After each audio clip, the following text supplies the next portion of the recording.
जय श्री कृष्ण चैतन्य प्रभु नित्यानंद श्री अद्वैत गदाधर शिवासादि गौर भक्तवृंद। हरे कृष्ण कृष्ण कृष्ण हरे हरे, हरे राम राम राम हरे हरे। हरे कृष्ण।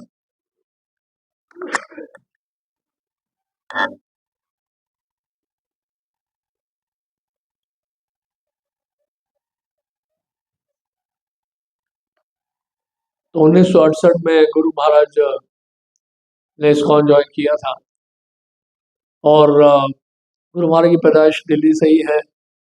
दिल्ली में ही महाराज का जन्म हुआ और जोरबाग में गुरु महाराज का घर था और उसके अलावा एक और जगह पे घर था, 11B पूसा रोड।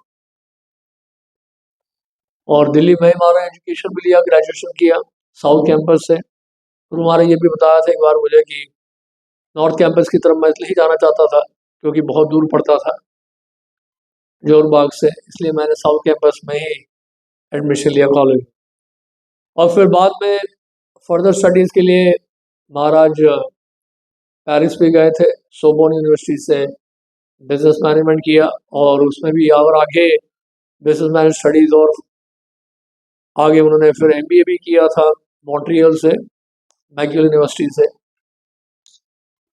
और महाराज एक शायद पेप्सी में जॉब करते थे और काफ़ी अच्छी पोजीशन में थे महाराज। तो श्रील प्रभुपाद जी से जब मिले थे तो प्रभुपाद से उन्होंने कुछ प्रश्न पूछे थे कि हम लोग ओम का उच्चारण कर सकते हैं क्या, प्रभुपाद से पूछा उन्होंने। तो प्रभुपाद ने कहा कि यस वी कैन चैंट ओम हरे कृष्ण। तो प्रभुपाद ने कहा हरे कृष्ण महामंत्र में ओम शामिल है, सो यू प्लीज चैंट हरे कृष्ण महा। तो प्रभुपाद जी वहाँ जब पहुंचने वाले थे तो उनके आने से पहले ही गुरु महाराज ने उनके कमरे की सफाई की और कमरा इतना बढ़िया साफ किया। प्रभुपाद ने पूछा ये कमरा किसने साफ किया है, तो उनको बताया ये नया लड़का आया है, उन्होंने साफ किया है।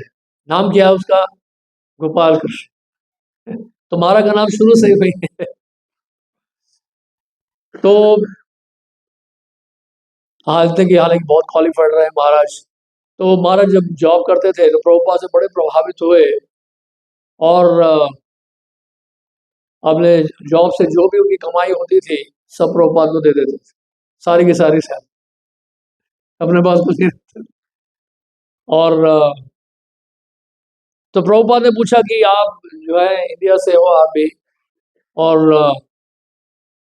लेकिन ये क्या कि आप एक बिवरेजेस कंपनी में जॉब कर रहे हो, you should be spreading the message of Bhagavad Gita.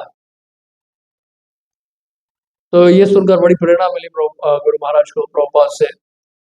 और फिर बाद में मॉन्ट्रियल टेम्पल ज्वाइन किया था प्रभुपाद ने 1968 में। 1968 जून में हमारे गुरु महाराज ने मॉन्ट्रियल टेम्पल ज्वाइन किया था। ठीक उसके एक महीने बाद इस उन्होंने जयप्रदा स्वामी महाराज ने भी ज्वाइन किया, ठीक उसके एक महीने बाद। तो वो दोनों एक ही मंदिर में थे मॉन्ट्रियल टेम्पल में। जयप्रदा महाराज बताते हैं कि शुरू से ही महाराज बहुत ही ज्यादा शांत स्वभाव के थे। इनफैक्ट उनके सिस्टर बताते हैं कि बचपन से ही महाराज बड़े पीसफुल रहे हैं, बहुत शांत स्वभाव के रहे। जैसे सामान्य जो बालक होते हैं नटखट होते हैं, थोड़े शरारती भी होते हैं, उछल कूद करते हैं, लेकिन महाराज बिल्कुल एक शांत स्वभाव के रहे बचपन से ही। और तो जयप्रदा महाराज बता रहे थे कि उस समय से ही महाराज शुरू से ऐसे हैं, जितने भी पेंटिंग्स पिक्चर्स होते थे फोटोग्राफ्स डीटीज के अलावा उन सबको भी महाराज प्रणाम करते थे, जैसे यहाँ पे भी करते हैं, वहाँ यहाँ पे भी करते थे। यहाँ पे डीटीज के अलावा जो भी पेंटिंग्स हैं या पिक्चर्स हैं उनको भी गुरु महाराज प्रणाम करते हैं और उन सबके सामने भी महाराज प्रार्थना किया करते थे। तो शुरू से जयप्रदा महाराज ने देखा कि उनका बड़ा डिवोशन है, डेडिकेशन है। और तो इस तरह से शुरू से महाराज सेवा में व्यस्त रहे हैं, यानी कि एक क्षण भी उन्होंने व्यर्थ नहीं गवाया। सुबह से लेकर रात तक, प्रातःकाल मंगल आरती से लेकर रात्रि तक, शहर तक जो है महाराज सेवा में व्यस्त रहते थे। और फिर प्रभुपाद ने चाहा था उनको कि वो इंडिया जाएं और इंडिया की जो इंडिया में जितने प्रोजेक्ट्स चल रहे हैं उसका देख रेख करें। और इनफैक्ट चिट्ठी लिखी थी प्रभुपाद ने गुरु महाराज को 1969 में, your duty is to construct temples in India. ये 1969 का लेटर है प्रभुपाद जी का गुरु महाराज को। और उस आदेश का पालन महाराज ने जीवन भर किया है, जीवन के अंतकाल तक किया है। इवन तिरुभाव से पहले भी महाराज ने रोहिणी टेम्पल का उद्घाटन किया। तो ये उनकी नित्य सेवा थी समझ लीजिए। और इस तरह से 1969 के बाद 1969-70 में गुरु महाराज फिर कनाडा अमेरिका में भी कुछ समय रहे थे, न्यूयॉर्क टेम्पल में भी जाते थे महाराज। और उसके बाद फिर महाराज इंडिया आ गए। और ट्रैवलिंग तो शुरू से ही महाराज कर रहे हैं। महाराज का ट्रैवलिंग शेड्यूल, क्योंकि आप अधिकांश आप लोगों ने जितने भक्त यहाँ पर एकत्रित है, कुछ भक्तों को छोड़कर अब में से अधिकांश भक्तों ने उनको देखा होगा। कब देखा है? अभी देखा होगा रिसेंटली, जब महाराज स्वस्थ नहीं है और ठीक से चल नहीं पा रहे हैं। लेकिन उन दिनों महाराज का हेल्थ बड़ा अच्छा हुआ करता था और ट्रैवलिंग शेड्यूल महाराज का बहुत हैवी रहा है शुरू से ही। समझ लीजिए 1969 के बाद से लेकर 2024 गुरु महाराज के जाने तक महाराज ने नॉन स्टॉप ट्रैवलिंग किया है। इतना ट्रैवलिंग कोई सामान्य व्यक्ति नहीं कर सकता। हमारे इस्कॉन में विशेष रूप से दो महाराज लोग, जयप्रताप का स्वामी महाराज और हमारे गुरु महाराज, सबसे अधिक ट्रैवलिंग किया है उन्होंने। और मुझे याद है वो दिन जब महाराज आते थे रशिया से, रात को आते थे लेट, नाइट फ्लाइट लेते थे क्योंकि नाइट फ्लाइट सस्ता होता था इसलिए। तो रात को आएंगे और कुछ ही घंटे विश्राम करेंगे, फिर मंगल आरती में फिर दिखाई देंगे, फिर मंगल आरती में आ जाएंगे, थोड़ा सा ब्रेक लेंगे, फिर पूरा नॉर्मल एकदम पूरे दिन फिर वैसी एक्टिव। और को देख के लगता भी नहीं था कि महाराज ने लॉन्ग डिस्टेंस ट्रैवलिंग से आए हैं, इतने दूर से आए हैं, थके होंगे, विश्राम करना होगा। जेट लैग का कोई असर नहीं पड़ता था उनके ऊपर। जेट लैग जानते क्या होता है? जब अमेरिका से जब वापस आते हैं तो आपका जो पूरा फिजिकल बायोलॉजिकल सिस्टम सारा बदल जाता है। अब यहाँ आएंगे तो रात को जागेंगे, दिन में सोएंगे, ऐसा हो जाता है, क्योंकि वहां पर 10-12 घंटे पीछे है ना अमेरिका। तो जैसे अभी आप लोग जागे हुए हैं और वहां पे अभी सुबह का वक्त होगा, 8 बजे होगा अमेरिका में। तो अगर सुबह का वक्त यहाँ पे है तो वहाँ रात होगी, तो पूरा टाइम जोन अलग है। तो वहां से जब व्यक्ति वापस लौटता है तो एडजस्ट करने में बहुत समय लग जाता है, हफ्ता 10 दिन लग जाता है। लेकिन महाराज के ऊपर कोई असर नहीं पड़ता था, प्रभुपाद जी की तरह ही। जैसे श्रील प्रभुपाद जी हैं, विश्व के किसी भी कोने में जाएं, प्रभुपाद जी सिर्फ घड़ी में अपना टाइम चेंज करते थे बस, बाकी सारा शेड्यूल का वही होता है। समझ गया आप? यानी कि अगर 11 बजे पहुंचे अगर टेम्पल में इंटरनेशनल फ्लाइट से, तो प्रभुपाद 11 बजे अगर पहुंचे भी हैं तो 12:30 बजे उनका जागने का टाइम हो जाएगा श्रीमद् भागवतम का ट्रांसलेशन। तो ये सब हम लोग सोच भी नहीं सकते, ये सामान्य व्यक्ति नहीं कर सकता है ऐसे। देहात्मक बुद्धि से जब ऊपर उठते हैं तो फिर उनको निद्रा की और आहार की इतनी आवश्यकता नहीं पड़ती। तो इस तरह से फिर महाराज का शेड्यूल हुआ करता था। और एक समय हमने ऐसा भी देखा है महाराज को कि जूहू टेम्पल राधा राज बिहारी में जन्माष्टमी के दिन प्रातःकाल मंगल आरती वहाँ करेंगे, फिर वहाँ से निकलकर दिल्ली पहुँचते थे, यहाँ फिर लोगों से मिलते थे और यहाँ शाम को मीटिंग करके जो भी गेस्ट आते थे उनसे मिलते थे जन्माष्टमी के दिन। फिर यहाँ से वृंदावन जाते थे महाराज, और वृंदावन जाके रात का जो अभिषेक होता था उसमें भाग लिया।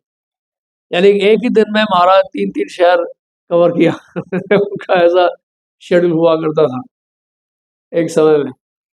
तो बहुत हेक्टिक एकदम। और रशिया जब जाते थे महाराज, इवन जनार्दन महाराज बताते हैं कि रशिया में तो एक शहर से दूसरे शहर जाना है या एक प्रोग्राम से दूसरे प्रोग्राम में जाना है, दूर दूर 100-100 किलोमीटर की दूरी पे, 100-200 किलोमीटर की दूरी पे फिर जाके कहीं प्रोग्राम होगा। तो इतना टीडियस होता है रशिया में उनका ट्रैवलिंग कि महाराज जनार्दन महाराज कहते थे कि मैं सोचता था अगली बार जाऊं कि नहीं जाऊं गुरु महाराज के साथ। क्यों? उनसे होता नहीं था उनके साथ। तो और इसलिए बहुत एडवेंचर, एक तरह से वो कहते थे एडवेंचर था मेरे लिए गुरु महाराज के साथ जाना, अगली बार जाऊं या नहीं जाऊं सोचता था मैं। तो इस तरह से महाराज का जो है एकदम पूरा जीवन जो है वो सेवा में बीता है, सेवा से बड़ा अटैचमेंट रहा महाराज। और तो बहुत सारी बातें हैं, लेकिन मैं इतना बताना चाहूंगा कि सर्विस से जो अटैचमेंट था महाराज का, वो उसका उसकी कोई तुलना नहीं। इनफैक्ट एक बार कुछ भक्त लोग बीमार थे और तो वो ट्रीटमेंट कुछ करा रहे थे, तो अलग से वो लोग प्रसाद ले रहे थे। तो महाराज ने पूछा कि आप लोग अलग से प्रसाद क्यों ले रहे हैं, भक्तों के साथ क्यों नहीं ले रहे हैं? तो उन्होंने कहा कि महाराज हम लोग ट्रीटमेंट ले रहे हैं, बीमार हैं, तो प्रसाद अलग से हमारा बना है। तो गुरु महाराज ने पूछा फिर आपकी सेवा क्या है? बीमार तो हैं, लेकिन महाराज ने उसमें भी क्या पूछा है उनसे कि आप लोगों की सेवा क्या है? क्योंकि महाराज जो है हमेशा, अब बीमार हो कुछ भी हो, महाराज हमेशा एनकरेज करते थे कि कोई भी परिस्थिति क्यों ना हो जीवन में, सेवा बंद नहीं होनी चाहिए, भले आप बीमार हैं या स्वस्थ हैं, तभी देहात्म बुद्धि से ऊपर उठा जा सकता है, नहीं तो नहीं। तो फिर वो बोले कि महाराज अभी तो हम बीमार हैं, ट्रीटमेंट ले रहे हैं, अभी तो कोई सेवा है नहीं। तो गुरु महाराज ने को एक ही उत्तर दिया, उन्होंने कहा अगर मेरे पास सेवा ना हो ना तो मैं जीवित नहीं रहूं।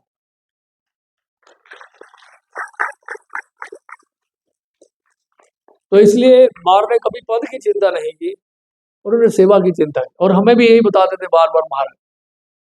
महाराज कहते हैं कि आप लोगों को सेवा से अटैचमेंट डेवलप करना चाहिए, ये हमारे जीवन का लक्ष्य है। जीवेर स्वरूप कृष्ण नित्य दास, ये इस बात की अनुभूति करनी है, तो सेवा से हमारी आसक्ति होनी चाहिए।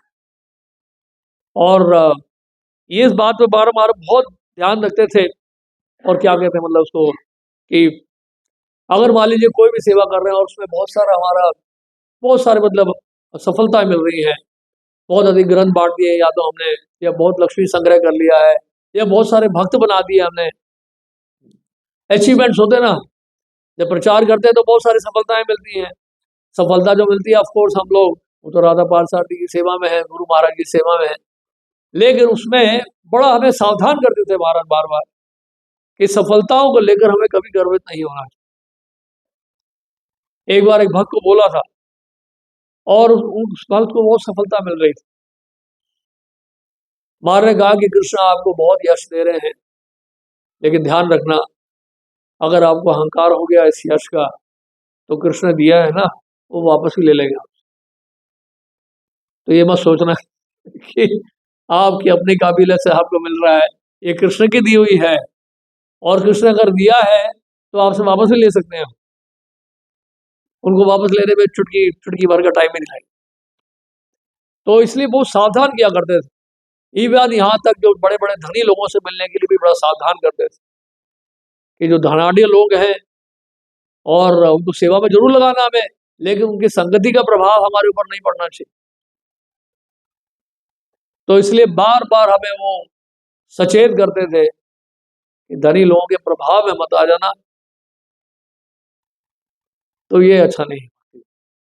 तो इस तरह से ये जो कहने का मतलब ये है कि हालांकि इतनी बड़ी व्यवस्था कर रहे थे महाराज, पूरे भारत देश को देखना, यानी इस्कॉन इंडिया को देखना, इस्कॉन ब्यूरो के चेयरमैन भी रहे महाराज, सीनियर मोस्ट जीबीसी मेंबर भी रहे हैं। महाराज ने अपने क्रेडेंशियल्स, अपने पोजीशन के बारे में कभी किसी को बताया नहीं, किसी से मिलते हुए भी रेयरली, अगर कोई बहुत हाई ऑफिशियल होते थे, मिनिस्टर्स लेवल पे कोई होता था, तब महाराज कार्ड देते थे अपना, नहीं तो कोई इंडस्ट्रियल बिजनेसमैन से मिलते हुए भी महाराज कभी अपना विजिटिंग कार्ड नहीं देंगे, इंट्रोड्यूस नहीं करेंगे कि मैं इस्कॉन ब्यूरो का चेयरमैन हूँ, मैं ये हूँ, मैं हूँ ना। महाराज का प्योर प्रीचिंग होता था, और प्योरिटी के लेवल पर प्रचार करते थे, पोजीशन यूज नहीं करते थे प्रचार, पद का उपयोग नहीं करते थे प्रचार में वो, हालांकि सबसे ऊंचे पद में थे।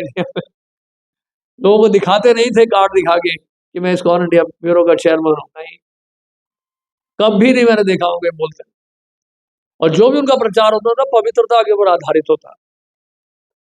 और इससे लोग बड़े प्रभावित होते थे महाराज की विनम्रता को देखकर, उनकी शरणागति को देखकर। और एक आए थे बिजनेसमैन, इंग्लैंड के बिजनेसमैन है बहुत बड़े, और वेदांता के चेयरमैन है, जो टॉप बिलियनियर्स हैं इंग्लैंड के, उसमें से एक ये वो है। वो भी एक भक्ति है एक तरह से। वहाँ लंदन में सो स्ट्रीट में जाते हैं रोज गुरु पूजा में, और जब भी दिल्ली आते हैं तो यहाँ पे भी आते हैं मंदिर, यहाँ पे भी गुरु पूजा भी गाते हैं खुद। और उन्होंने गुरु महाराज की उसे इतनी तारीफ की एक दिन टेम्पल में, गुरु महाराज को देखकर हम लोग की बड़ी हैरानी हो गई। हम लोग भी मतलब हमारा कॉन्फिडेंस भी बढ़ गया गुरु महाराज के लिए, हमारा भी फेथ बढ़ गया। जिस तरह से प्रशंसा करने लगे, बोलते हैं इनमें तो रंच मात्र भी भय नहीं है। महाराज की तारीफ करते हुए बोल रहे थे गुरु महाराज के सामने ही, इनको तो रंच मात्र भी भय नहीं है, भय नाम की जो कोई चीज है ही नहीं शब्द कोश में।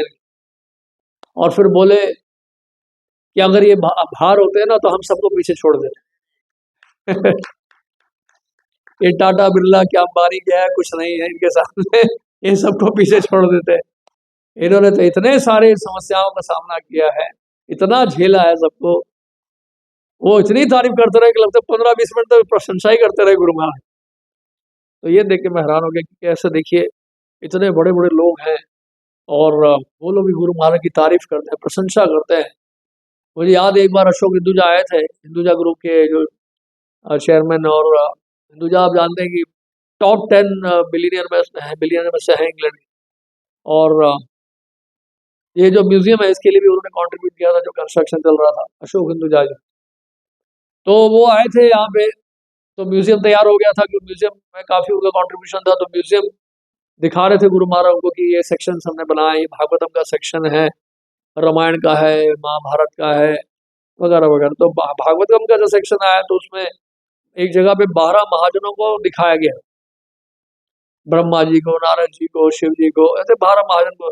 तो हिंदू जाई वो देखकर बोले गुरु महाराज को कि आपका नहीं है यहाँ पे, इसमें तो केवल 12 है, आपका भी होना चाहिए। बोले आपका क्यों नहीं है इसमें, बोले। तो इतना महाराज महाराज के कहने से लोग करते, मैंने देखा महाराज के कहने से लोग सेवा में जुड़ जाते थे। लेकिन महाराज देखते, अगर सच बोलना होता तो सच भी बोल देते थे महाराज। ऐसा नहीं कि कोई बहुत ज्यादा धन दे रहा है तो उसकी चापलूसी करनी है कि नहीं, उसकी तारीफ करनी है, नहीं। अगर महाराज को सच बोलना है तो उसको भी बोलेंगे, भले ही आप कितना भी धन दो या ना दो, सच्चाई से हमारा समझौता नहीं करते। मैं 2 स्टोरी सुनाऊंगा आपको। एक स्टोरी है, लास्ट टाइम मैंने सुनाया था लेकिन वो स्टोरी पूरी नहीं हुई थी, बीच में रुक गया था मैं, तो वो स्टोरी मैं कंप्लीट करना चाह रहा हूँ। 92 की बात है, कंस्ट्रक्शन का टाइम था उस समय, ये हमारा मंदिर कंस्ट्रक्शन चल रहा था। तो एक कोई संपर्क मुझे मिला कनॉट प्लेस में, बिजनेस मैन है, इंडस्ट्रियलिस्ट हैं, अभी भी है उनका ऑफिस कनॉट प्लेस। तो मैंने कहा महाराज एक बिजनेसमैन है, मैं आपको ले जाना चाहता हूँ उससे मिलाने के लिए, शायद टेम्पल के लिए कोई कर दे, कंस्ट्रक्शन के टाइम चल रहा है इसलिए। महाराज का ठीक है मैं चलूंगा आपके साथ। तो महाराज, मैं उसमें नया था, मुश्किल से मुझे 2 साल हुए होंगे इस काम में। तो फिर महाराज सबको बोल रहे थे मैं मोहन रूपा के साथ जा रहा हूँ प्रीचिंग में। सबको बोलने लगे। उस समय एक पता नहीं वही मारुति वैन थी, उसको लेके चल दिए थे हम, और कनॉट प्लेस पहुंचे। तो पहले कन्वेंटर जी के ऑफिस में गए महाराज, और उन दोनों महाराज का इतना चलना तेज होता था, फास्ट, महाराज के साथ चलना बड़ा मुश्किल होता, बहुत फास्ट चलते थे महाराज। और वो बिल्डिंग में लिफ्ट काम नहीं कर रही थी, महाराज एकदम से तेजी से चढ़ गए लिफ्ट में सीढ़ियों से। मैं पीछे पीछे भागने लगा फिर। तो कन्वेंटर जी के ऑफिस में गए, उसके बाद बोलते ठीक है आपके उसके बाद चलते आओ जो आप मिलाना चाहते हो। वहां गए तो वहां पे रिसेप्शन में जहाँ पे बैठते हैं सोफा वगैरह लगा हुआ था, तो महाराज तो बैठ गए। तो गुरु महाराज देखा कि मैं खड़ा हुआ हूँ, महाराज का बैठ जाओ। मैंने कहा महाराज आपके साथ कैसे बैठो, बोलते कोई बात नहीं यहाँ बैठो, यहाँ ज्यादा सोचो मत, बैठ जाओ मेरे साथ। तो महाराज के साथ बैठ गया मैं। फिर उन्होंने भीतर बुलाया जो चेयरमैन थे कंपनी के, और शुरू में महाराज को देखकर बहुत ज्यादा उन्होंने रेस्पेक्ट शो नहीं, इन सेंस ठीक था, मतलब थोड़ा खड़े हो गए वो, बैठ के महाराज। फिर महाराज ने उनको प्रीचिंग करना शुरू किया। अच्छा, महाराज ने थोड़ा सा एक्सेंट चेंज कर लिया अपना, महाराज कैनेडियन एक्सेंट में बोलने लगे थोड़ा सा, महाराज इंग्लिश में बात करने लगे, थोड़ा कैनेडियन टच दिया। तो बताने लगे कि कहाँ कहाँ हमारा कनाडा में करते हैं, मॉन्ट्रियल में करते हैं, इधर उधर उधर। तो उसके बाद फिर महाराज ने बोला कि महाराज ने कहा कि आपका बिजनेस क्या है। अब देखिए महाराज, अब हम एक्सपेक्ट कर रहे हैं कि कुछ देगा वो मंदिर के लिए, नहीं। हाल में देख के महाराज पहचान के कि देने वाला कुछ नहीं है। महाराज फेस देख के रीड कर लेते हैं तुरंत, बहुत शार्प से फेस रीडिंग बहुत स्ट्रांग था महाराज का। तो महाराज ने कहा कि आपका बिजनेस क्या है। उन्होंने कहा मेरा टेक्सटाइल का बिजनेस है, यहाँ पे मथुरा रोड पे भी मेरा एक फैक्ट्री है और बॉम्बे में भी है। बॉम्बे में किस चीज का बिजनेस है, गुरु महाराज ने पूछा। उन्होंने कहा बॉम्बे में, बॉम्बे बीवरेजेस के नाम से बीवरेजेस मतलब अल्कोहल का। तो फिर महाराज ने डाले क्या बोला, महाराज ने कहा आप तो जैन है, जैन होकर आप शराब बेचते हैं। महाराज ने सीधा उसको बोला, वो तो बेचारा पानी पानी हो गया। महाराज ने कहा आप जैन होकर शराब बेचते हैं। बोले इसमें क्या है, this is just barley water, ऐसे करके वो बोलने लगा। महाराज बहुत स्ट्रांग प्रीचिंग किया उसको। उसके बाद फिर वो महाराज से इतना प्रभावित हुआ। अगली बार जब मैं गया तो उन्होंने कहा वो जो महाराज जी आए थे ना आपके साथ, उनमें कोई बात है, हमें बड़ा अच्छा लगा उनसे मिलकर। वो नीचे तक छोड़ने आया था पार्किंग में। फिर महाराज जो गाड़ी में चढ़े तो मुझे बोले don't waste time on him, is very tricky. महाराज बोले he is not going to give you anything, ये कुछ तुम्हें देगा नहीं समय बर्बाद मत करो। और वास्तव में मैं फिर भी उसके बाद जाता रहा ऐसे मिलने 10-15 साल के लिए, लेकिन उसने कुछ किया नहीं, सच में कुछ नहीं महाराज। लेकिन पहली मीटिंग में समझ गया। ये था एक था। और एक और आया था व्यक्ति, वो भी बिजनेसमैन था, और तो उसका कंस्ट्रक्शन का बिजनेस, बहुत बड़ा बिजनेस कंस्ट्रक्शन का, गुड़गांव में कई जगह पे। तो महाराज उससे बात कर रहे थे तो महाराज ने कहा कि आपके होटल्स भी हैं। हालांकि उसे बताया नहीं, महाराज ने पूछा, महाराज को पता लग गया कि होटल भी है। उसने कहा हाँ हमारा मेरे होटल भी है, 5 स्टार होटल भी है। 5 स्टार होटल भी है। महाराज कहते हैं आप बीफ बेचते हो वहाँ पर। बोलते क्या करें महाराज, वहाँ फॉरनर्स बहुत सारे आते हैं तो हमें बीफ बेचना ही पड़ता है। महाराज ने कहा ये तो आप बहुत बड़ा पाप कर रहे हैं, इसके लिए आपको नरक जाना पड़ेगा। सीधा बोल दिया महाराज ने उसके मुंह पे। वो बेचारा एकदम स्तब्ध हो गया, पसीना पसीना हो गया। तो हमने देखा है महाराज हालांकि बड़े विनम्र रहे, हमेशा भक्तों के समाज में कहते हैं ना मेमने की तरह रहना चाहिए और बाहर शेर की तरह, वो मैंने देखा है महाराज के इसमें जीवन में, कि महाराज जब जाते थे शेर की तरह जाते थे और जब बोलना है तो बोल देते थे बात, मतलब समझौता नहीं करेंगे और बोलेंगे बड़े प्रेम से बोलेंगे, लेकिन सच जरूर बोलते, समझौता नहीं करेंगे, कोई कितना भी बड़ा आदमी क्यों। तो ये महाराज की खासियत थी।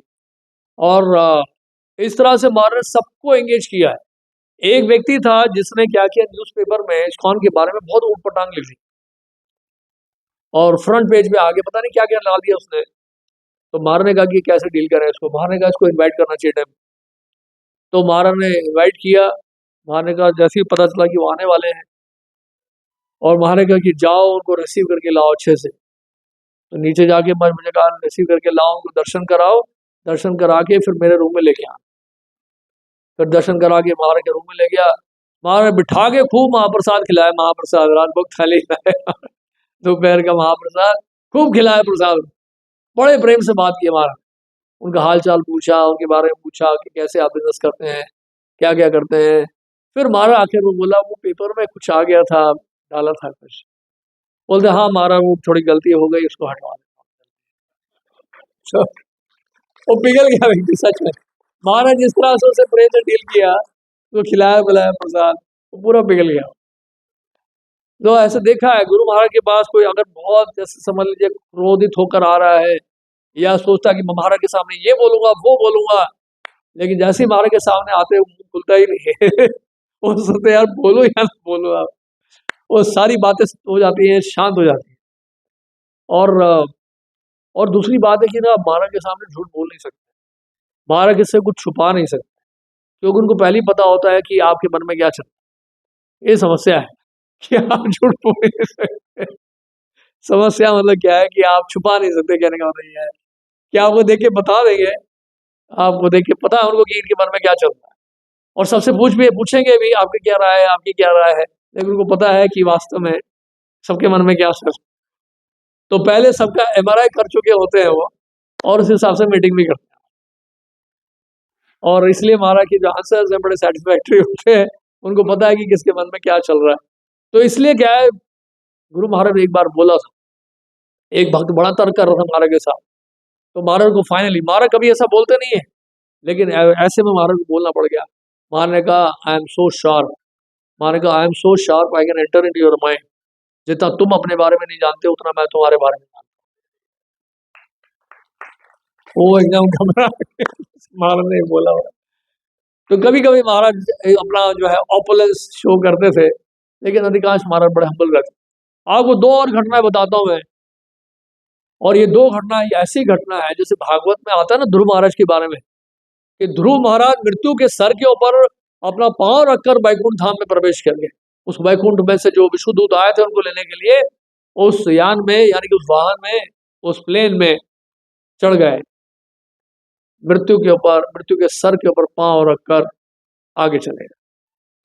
ध्रुव महाराज के बारे में लिखा है, भागवत में लिखा है। और ये हमने देखा कि वास्तव में गुरु महाराज ने तो मृत्यु के ऊपर विजय प्राप्त कर ली थी, और दूसरों को भी मृत्यु से बचाया महाराज। किसी को मृत्यु से बचाना कोई आसान काम है बताइए? कोई अगर व्यक्ति मर रहा है सृष्टि में, कोई ऐसा व्यक्ति है जो बचा सकता है? यमराज जी जिसको ले जाना चाहे ले जा सकते हैं? नहीं। तो यमराज जी के हाथ से तो कोई बचता नहीं है, केवल भगवान के शुद्ध भक्त ही बचा सकते हैं। मैं आपको एक घटना बताना चाहता हूँ, थोड़ा और पीछे ले जाना चाहता हूँ, प्रभुपाद जी के गुरु महाराज के बारे में थोड़ा सा बताना चाहता हूँ, थोड़ा इससे लिंक्ड है इसलिए। श्रील भक्ति सिद्धांत सरस्वती ठाकुर के एक शिष्य थे, वो मठ में रहते थे, उनसे नियमों का पालन नहीं हो पाया और नियमों का उल्लंघन किया उन्होंने। जो 4 नियम होते हैं ना हमारे, वो नियम टूट गए उनसे, और धीरे धीरे वो मठ से निकल के बाहर चले, और धीरे धीरे जो उनका अपना परिवार बस गया और वो सांसारिक जीवन जीने लगे। हुआ क्या कि यह असली घटना है, रियल स्टोरी। तो अंतिम समय आ गया, अंतिम संस्कार होने वाला था। अंतिम संस्कार होने से पहले तो उस समय क्या हुआ, यमदूत आ, यमदूत उनको ले गए यमराज जी के पास। अब यहाँ संस्कार पूरे नहीं हुए, लेकिन आत्मा चली गई वहां। यमराज जी को देखकर वो घबरा गए एकदम से। तो उन्होंने कहा कि आप बताओ, तो उन्होंने कहा कि आपका ये है, आपने ये सब नियम तोड़े हैं वगैरह वगैरह, बताने लगे चित्रगुप्त देखकर सब कुछ। और यमराज जी ने कहा आपने कोई अच्छा काम भी किया है, अगर है तो बता दीजिए। यमराज जी को सब पता ही है, लेकिन फिर भी पूछने का मौका, मतलब बताने का मौका देते हैं। तो उन्होंने कहा हाँ यमराज जी, मैंने दीक्षा ली थी शिला भक्ति सिद्धांत से ठाकुर से। जैसे ही सुना उन्होंने, यमराज जी एकदम स्तब्ध हो गए, उन्होंने अपनी आंखें बंद कर ली एकदम, मतलब जैसा लगा कि जैसे वो मतलब घबरा से गए हो एकदम से ना। यमराज जी सुनकर जब नाम सुना शिला भक्ति सिद्धांत ठाकुर का, तो एकदम वो हो गए, स्तब्ध से हो गए। और उसी समय वहां पे भक्ति सिद्धांत ठाकुर प्रकट हो गए और इनको डांटने लगे, अपने शिष्य को, कि तुमने क्यों नियम तोड़ा, तुमने जो है संकल्प लिया था नियमों का पालन करने के लिए, तुमने अपराध किया ये, तो फिर जाओ अब वापस। और जाके मेरे एक और शिष्य का, उनके एक और शिष्य थे उस समय, तो नाम था शायद भक्ति दैत माधव महाराज, उनसे जाके दीक्षा लो बोले। तो वो जब वापस आए, और वो अंतिम संस्कार होने वाला था, यानी कि क्या कहते हैं दाह संस्कार जिसको कहते हैं, वो जब होने वाला, वो उड़ गए एकदम से, वो लोग घबरा के भी क्या आए थे और वापस आ गए उसी शरीर में। और उसके बाद फिर बस वो बहुत गंभीर हो गए भक्ति में, खूब भजन किया उन्होंने, उसके बाद सेवा की उन्होंने, वो लाइन में आ गए। तो कहने का मतलब, फिर जब हाँ उनके बाद उनको बोला था ना कि जाओ दोबारा दीक्षा लो, तो वो आए उसके बाद भक्ति दैत माधव महाराज के पास, जो कि प्रभुपाद जी के गुरु भाई थे। तो उनको बताया ऐसे ऐसे मेरे साथ हुआ है, तो उन्होंने कहा मुझे पहले से पता है, मुझे सूचना मिल चुकी तो कहने का मतलब ये है कि गुरु के पास इतनी शक्ति होती है, आप सोच के देखिए, है ना। और खासकर जो सिद्ध पुरुष होते हैं, वो वास्तव में हमें मृत्यु से परे ले जा सकते हैं। जन्म मृत्यु से परे बोलते हैं ना, पुस्तक का नाम है, जन्म मृत्यु से परे ले जा सकते हैं, भगवान के धाम में जाने की शक्ति है उनके पास। तो ऐसे 2 घटना मैं आपको बताता हूँ, नाम नहीं बताऊंगा मैं, लेकिन इंसिडेंट बता दूंगा। एक भक्त थे बहुत बीमार हो गए, लगभग कोमा में चले गए, बिल्कुल कोमा में चले गए। तो क्या हुआ, डॉक्टर्स ने कह दिया कि कभी भी ये प्राण त्याग सकते हैं, क्योंकि बहुत कई महीनों से ये कोमा में है, तो कभी भी प्राण त्याग सकते हैं। कोमा वाला ऑलमोस्ट व्यक्ति जो आत्मारा से हो ही जाता है। तो फिर तो गुरु महाराज को फोन आया कि महाराज वो शरीर छोड़ने वाला है, आपका शिष्य है, अब कुछ नहीं हो सकता। डॉक्टर ने भी जवाब दे दिया है। महाराज ने कहा मेरे से बात कराओ। मैंने कहा महाराज वो तो कोमा में है, बात कैसे करेगा। महाराज ने कहा फोन उसके कान पे लगाओ, गुरु महाराज ने कहा। तो फोन उसके कान पे लगा दिया, गुरु महाराज ने कॉल किया। महाराज बोले, उसका नाम लेकर बोले, तुम्हारी इच्छा है, तुम जाना चाहो जा सकते हो, और तुम्हारी अगर इच्छा है ग्रंथों का वितरण करने की इच्छा है तो वो भी कर सकते हो, फैसला तुम्हारे हाथ में। तुम ये शरीर छोड़ना चाहते हो या ग्रंथों का वितरण करना चाहते हो। उसके कुछ ही समय के बाद वो कोमा से बाहर निकला है और वो ठीक हो गया, और आज भी ग्रंथों का वितरण करता है पूना टेम्पल में। वो बुक डिस्ट्रीब्यूशन लीड कर रहा है उस टेम्पल में, उस टेम्पल का वाइस प्रेसिडेंट भी है। तो ये महाराज के पास इतना पावर था। गुरु महाराज ने सरल रहे हैं, कभी उन्होंने अपनी शक्ति का प्रदर्शन नहीं किया। देखिए क्या शुद्ध भक्तों के पास सिद्धियां होती हैं, लेकिन दिखावा नहीं करते उसका। और एक घटना ये इससे भी ज्यादा और गंभीर घटना है, और वास्तव में इसमें तो महाराज ने मृत्यु से बचाया था। वो तो यहाँ हुआ थी, यहाँ घटना हुई है। तो वो एक भक्त था, बहुत बीमार हो, फेफड़ों में ट्यूमर हो, लंग्स का ट्यूमर बड़ा खतरनाक होता है। और जितने भी हॉस्पिटल हैं, जितने भी बड़े बड़े डॉक्टर्स हैं दिल्ली के, भले एम्स में हो, अपोलो में हो, गंगाराम में हो, कहीं भी हो, सब ने जवाब दे दिया कि यहाँ पर अब ऑपरेशन नहीं हो सकता। ऑपरेशन अगर हम करेंगे तो ऑपरेशन करते ही ये प्राण त्याग। तो महाराज ने कहा चलो, सुने हमारे भानु महाराज है, वो थोड़ा बर्थ चार्ट वगैरह देख लेते हैं अच्छे से। महाराज ने उनसे भी पूछा कि क्या आपका क्या इनका क्या बता रहा है चार्ट। तो उन्होंने कहा महाराज बात सही है, ये चार्ट तो यही कह रहा है जैसे ऑपरेशन होगा ये शरीर छोड़ो, क्योंकि इनका समय आ गया है, चार्ट के हिसाब से क्लियर है। तो फिर महाराज चिंता बढ़ गई कि क्या किया जाए फिर। तो महाराज ने फिर हिंदुजा जी को फोन किया, अशोक हिंदुजा की बात कर रहा था ना मैं, उनका भी संपर्क था टाटा कैंसर हॉस्पिटल से बॉम्बे में। उन्होंने कहा कि वहां हो सकता हो, वहां पर ऑपरेशन हो सकता है उसका, वो लोग एक्सपर्ट है इन चीजों में। तो टाटा कैंसर हॉस्पिटल में एडमिशन लेना वहां पे हॉस्पिटल में वो बहुत मुश्किल है, क्योंकि बहुत लंबी लाइन लगती है उसकी। तो हिंदुजा को कहकर एडमिशन दिला दिया इस वक्त को, महाराज ने कृपा कर दी। और फिर वहां पे उनका ऑपरेशन हुआ, लगभग 4 घंटे तक वो ऑपरेशन चला। उन 4 घंटों में, क्योंकि गुरु महाराज को तो बता दिया था कि ऑपरेशन होते ही ये व्यक्ति जो है, ये भक्त जो है प्राण त्याग देंगे, अब उस भक्त को बचाना है। तो महाराज ने एक भक्त को बुलाया, हमारे मंदिर के उसमें हेड पुजारी थे ब्रज भक्ति प्रभु, उनको बुलाया। नरसिंह भगवान महाराज के पास है शुरू से, वो जो डीटी है महाराज के पास, नरसिंह शिला भी है, अभी भी है वो शिला है। महाराज ने रूम बंद किया अपना और अभिषेक शुरू करवा दिया नरसिंह भगवान का। नरसिंह कवर, नरसिंह तोत्र जितना भी है सब महाराज प्रार्थना करने लगे, बड़े इंटेंस होकर, माने का कोई रूम में नहीं आएगा। 4 घंटे लगातार महाराज ने स्तुति की होगी नरसिंह भगवान की, अभिषेक की तैयारी किया होगा, स्तोत्र पढ़ा, सब पढ़ा, नरसिंह कवच पढ़ा, और प्रार्थना करते रहे कि कैसे भी ये बच जाए। 4 घंटे के बाद बॉम्बे से फोन आया कि ऑपरेशन सक्सेसफुल हुआ। और डॉक्टर्स ने क्या दिखाया जानते हैं आप? उस भक्त को दिखाया कि आपके जानते हैं फेफड़े में क्या था? वो ट्रे लेकर आए, वो ट्रे में वो ट्यूमर था, कम से कम 3 किलो बड़ा ट्यूमर था, इतना बड़ा ट्यूमर था, फुटबॉल की तरह फेफड़ों के बीच। और उसको निकालना बहुत ही रिस्की काम था, फेफड़ों से निकालना बड़ा डेंजरस है। तो ऑपरेशन सक्सेसफुल हो गया।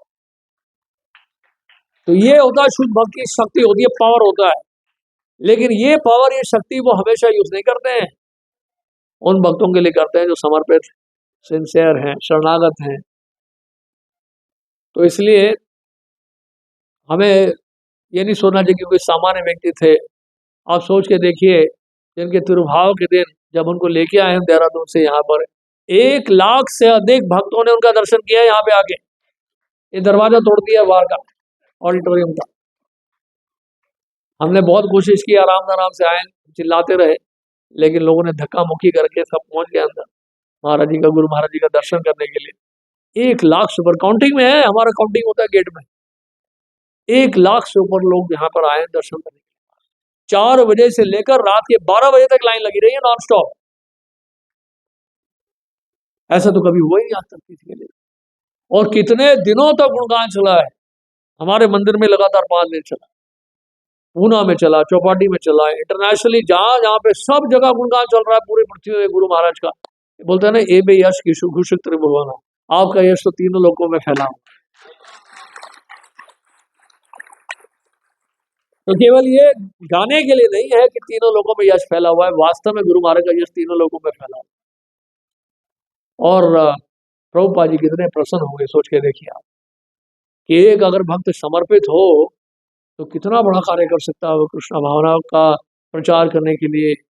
और इतनी बड़ी तादाद में भक्तों की संख्या, अगर उनका अचीवमेंट देखा जाए तो उसका उसका तो कोई एंड ही नहीं है, उसका तो कोई मतलब काउंटिंग ही नहीं है। दिल्ली मंदिर, दिल्ली एनसीआर के अंदर ही 15 सुपर मंदिर बना दिए। उसके अलावा वहाँ पे महाराष्ट्र में कितने सारे मंदिर बनाए हैं, मीरा रोड में, खारगर में, कहाँ कहाँ पे बहुत स्थानों में मंदिर बने महाराज के द्वारा। यहाँ कुरुक्षेत्र में, लुधियाना में, दिल्ली में 15 से ऊपर मंदिर। और इसके अलावा विदेशों में भी, क्या कहते हैं, अफ्रीका में भी, नैरोबी में, वहां पे भी महाराज ने बनवाया मंदिर। तो इतना बड़ा जो कार्य महाराज ने, गुरु महाराज ने किया है, और इतना सफल उनका रहा है जीवन प्रचार का, इतने बड़े तादाद में भक्त बनाए महाराज ने। और सबसे बड़ी बात यह है, इतनी सफलता होने के बावजूद भी महाराज को रंच मात्र भी जो है गर्व नहीं था। विनम्रता के प्रतीक थे महाराज।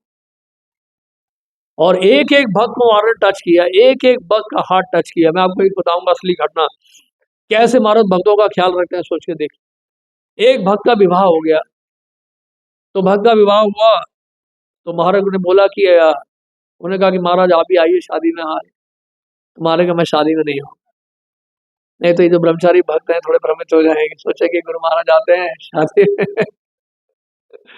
तो फिर मैंने कहा महाराज का मैं शादी में नहीं आऊंगा, लेकिन आप जिस दिन आपकी शादी है उस दिन सुबह मिलने आना। उन्होंने कहा महाराज तो मुश्किल है, संभव ही नहीं है, मैं हम कैसे आएंगे, वहां से निकलना ही मुश्किल हो जाए। उन्होंने कहा मंगल आरती में आए। तो उन्होंने कहा महाराज लेकिन मंगल आरती में तो आप मंगल आरती कर रहे होंगे, आपसे कैसे मिले। उन्होंने कहा आप आ जाना मुझसे मिले। 4:15 बजे पहुंचे, महाराज उनको रूम में बुलाया, महाराज बात करना शुरू की। 4:30 बज गए, गुरु महाराज से कहा महाराज आप मंगल आरती कर लीजिए। 4:30 बजे शंख बजा। महाराज के मैं मंगल आरती में नहीं जाऊंगा, आपसे मिलूंगा। 4:15 बजे से लेकर 5 बजे तक टाइम दिया महाराज ने। और वो बोले कि महाराज से वो बता रहे थे कि हम तो इतने मतलब कोई बहुत बड़े भक्त नहीं है, बहुत सिंपल से हैं, मतलब कोई पॉपुलर भक्त भी नहीं है या बहुत बड़े प्रचारक भी नहीं है। हमें महाराज ने पौना घंटा दिया टाइम और बताते रहे कि गृहस्थ आश्रम में भक्तों को कैसे रहना चाहिए। ऐसी महाराज की दया थी, ऐसी करुणा थी। एक भाई एक भक्त को महाराज ने टच किया है, एक एक भक्त को, नया से नया भक्त हो, पुराने से पुराने भक्त हो। और अपने गुरु भाइयों का तो महाराज इतना ध्यान रखते थे, इतना ध्यान रखते थे, हमें तो बहुत बार डांट पड़ती थी अगर महाराज के गुरु भाई आते थे और हम जाके नहीं मिलते थे उनसे।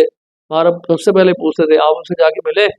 माने का जब भी आते हैं, जितने वरिष्ठ भक्त आते हैं, उनसे जाके आपको मिलना चाहिए। तो क्या हुआ है, एक बार वो आए थे बॉम्बे से, भीमा प्रभु आए थे, तो गुरु महाराज आ चुके थे। मुझे लगा कि महाराज पूछेंगे मुझसे कि आप मिले जाके उनसे, तो गुरु महाराज के आने से पहले ही मैं जाके मिल लिया, उनसे मिल लिया और मिल के आया। तो फिर महाराज के रूम में बुलाया था मुझे किसी सेवा के लिए। तो गुरु महाराज ने कहा कि I am happy you met Bhima Prabhu कहते मैं खुश हो कि आप उनसे मिल के आए हो।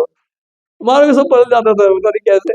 महाराज कहते कि हाँ मुझे पता है कि आप मिल के आ गए, बहुत खुश हो।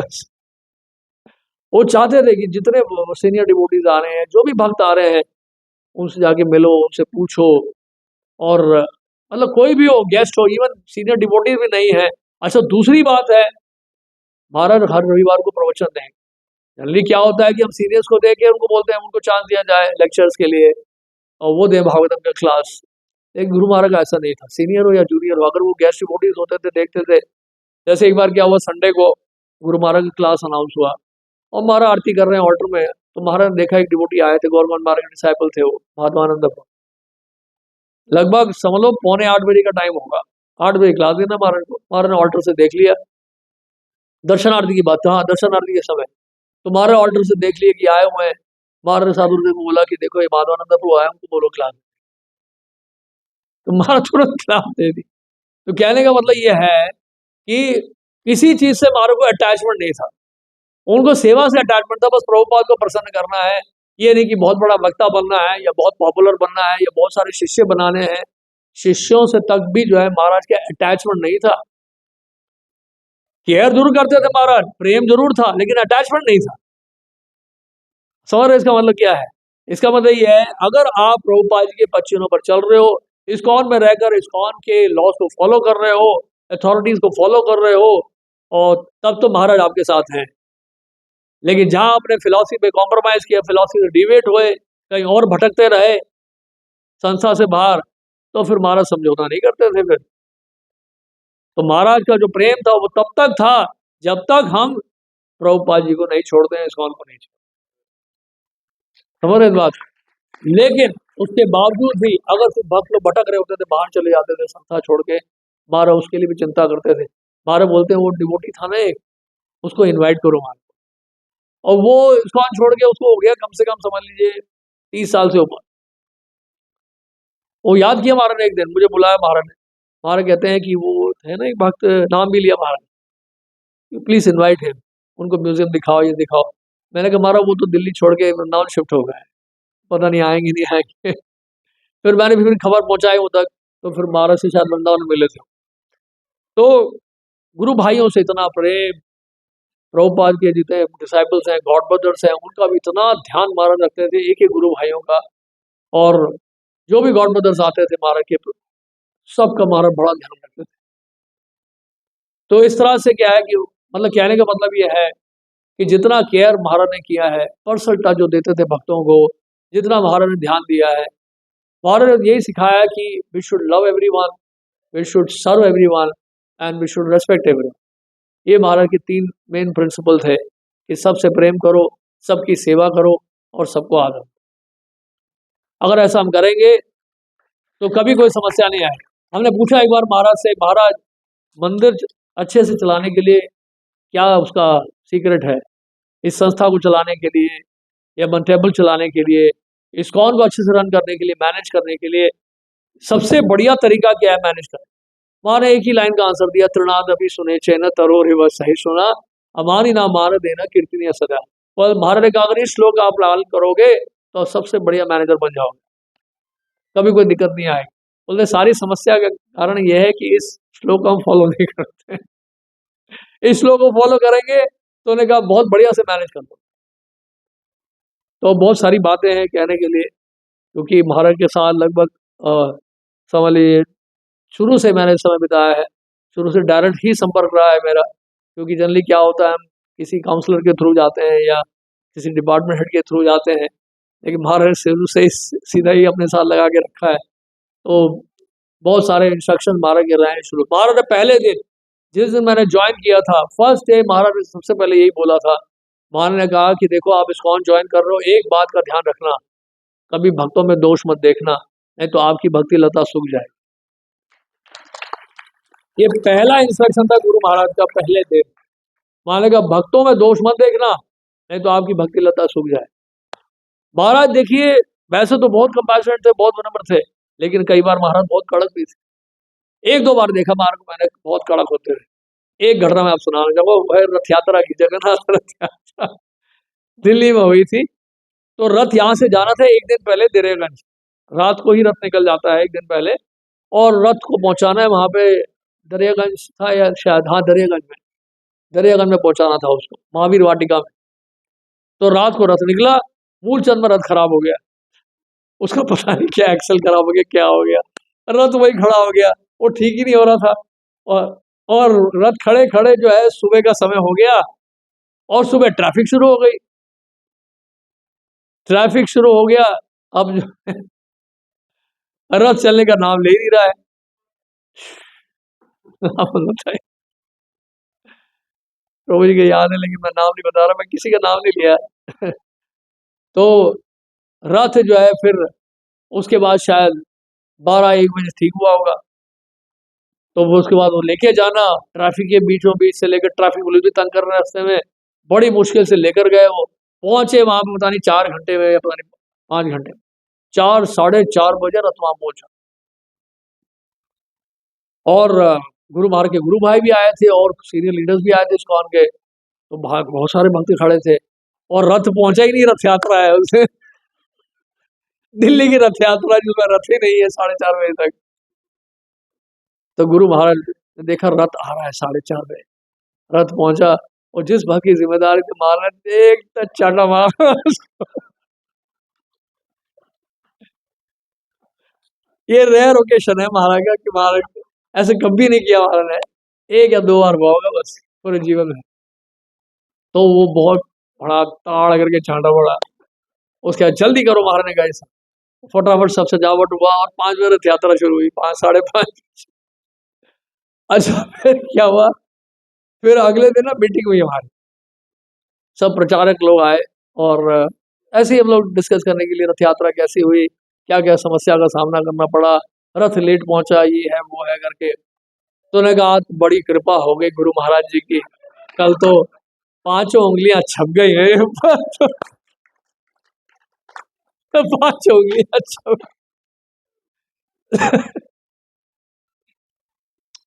तो हमारे गुरु महाराज लेकिन ना बहुत हृदय के बहुत सॉफ्ट हैं। और अगर किसी को डांटेंगे भी तो उसके बाद बुला के बात बहुत प्रेम से बात भी करें। पहले डांटेंगे फिर अगली बार फिर से बुलाएंगे, बोले आपको बुरा तो नहीं लगा मैंने ऐसे कहा, मैंने इसलिए ऐसा कहा था। फिर उसको एक्सप्लेन भी करेंगे, उसको पूरा शांत करेंगे, उसको प्रसाद देंगे, फिर भेज। गुरु महाराज ने समझ लीजिए पूरे जीवन भर कभी कोई वैष्णव अपराध नहीं, कभी कोई वैष्णव अपराध नहीं किया महाराज ने, एक भी वैष्णव अपराध नहीं किया, क्योंकि हृदय में भगवान के लिए प्रेम है, नाम में इतनी रुचि है महाराज की। तो इसलिए महाराज से बहुत कुछ सीखने के लिए है। मतलब अपार सागर है, समुद्र है एक तरह से, गुणों का एकदम, गुणों की खान थे गुरु महाराज। और अगर देखा जाए तो उनके बारे में बोलते रहे तो फिर हम लोग बोलते ही रहेंगे, और वो जो गुणानुवाद है वो कभी बंद होगा ही नहीं। तो ये कह के मैं यहाँ विराम दे रहा हूँ और मैं यही प्रार्थना कर रहा हूँ गुरु महाराज से कि कैसे भी करके लगे रहे हम सेवा में, क्योंकि इतना आसान नहीं है। वैश्व समाज में रहकर बहुत सहन करना पड़ता है, विनम्र रहना पड़ता है कि नहीं। किसी ने पूछा था एक बार कि हम विनम्र कैसे बने प्रभु जी, हमने कहा भक्तों के संग में रहो, अपने आप विनम्र बन जाओगे। अब बहुत आसान है, केवल भक्तों के संग में रहो, अपने आप विनम्र बन जाओ। तो हमें भक्तों के संग में रहना है। गुरु महाराज की यही इच्छा थी कि हम भक्तों का संग ना छोड़ें, इस संस्था को ना छोड़ें, और जैसे तैसे करके रह जाए, है कि नहीं। जैसे श्रीधर स्वामी भागवत की टीका में लिखते हैं, ये जो श्लोक है ना, तत्तेनुकंपां सुसमीक्षमानो भुंजान एवात्मकृतम विपाकम हृदवाग वपूर्भिर विदधम नमस्ते जीवेत यो मुक्ति प्रदेश दाय भाग। दाय भाग का मतलब होता है कि मतलब समझ लीजिए कोई व्यक्ति जो है, उसके पिता अगर प्रॉपर्टी छोड़ गए हैं, तो मृत्यु के बाद वो जो लड़का है वो इनहेरिट करता है, वो उत्तरदायी बन जाता है, उत्तराधिकारी बन जाता है, वो क्लेम कर सकता है प्रॉपर्टी को। तो दाय भाग का मतलब ये होता है। तो श्रीधर स्वामी कहते हैं कि कैसे भी करके अगर भक्त रह जाए कृष्ण भावनामृत में जीवन भर, जिस तरह से एक पुत्र जो है, लड़का उत्तराधिकारी बन जाता है अपने पिता के धन के, संपत्ति का, पिता के जाने पर, उसी तरह से जो है भक्त जो है अगर जीवन भर रह जाएगा तो वो भी उत्तराधिकारी बन जाएगा, यानी कि उसको मिल जाएगा वो धन, आध्यात्मिक धन मिल जाएगा। तो इसलिए जैसे तैसे करके हमें रहना है भक्तों के संग में, भक्तों का संग नहीं छोड़ना है। ये बड़ा अच्छा बताया था भक्ति भागवत महाराज ने। उन्होंने कहा हमारे पास 2 ही रास्ता है, या तो हम माया को सहन करें या भक्तों का सहन करें। माया को सहन करेंगे तो माया अपना स्मरण कराएगी, इसका मतलब दोबारा संसार में आना पड़ेगा। और भक्तों का स्मरण, अगर भक्तों का अगर संग करेंगे और भक्तों को सहन करेंगे, तो वो भक्त जो आपके खिलाफ भी रहे ना, जो आपके लिए आपके विरुद्ध बोलते रहे, ऐसे भक्त भी आएंगे आपके पास चरणामृत देने के लिए, राधा कुंड का जल देने के लिए, आपके सामने कीर्तन करने के लिए, आपको कृष्ण का स्मरण कराने के लिए, आपके लिए प्रार्थना करने के लिए राधा पार्षदी से, वो सारे भक्त आएंगे। तो इस तरह से भक्तों के समाज में रहकर फायदा ही फायदा है, नुकसान बिल्कुल नहीं। हरे कृष्ण। श्रील प्रभुपाद की जय, श्रील गुरुदेव की जय।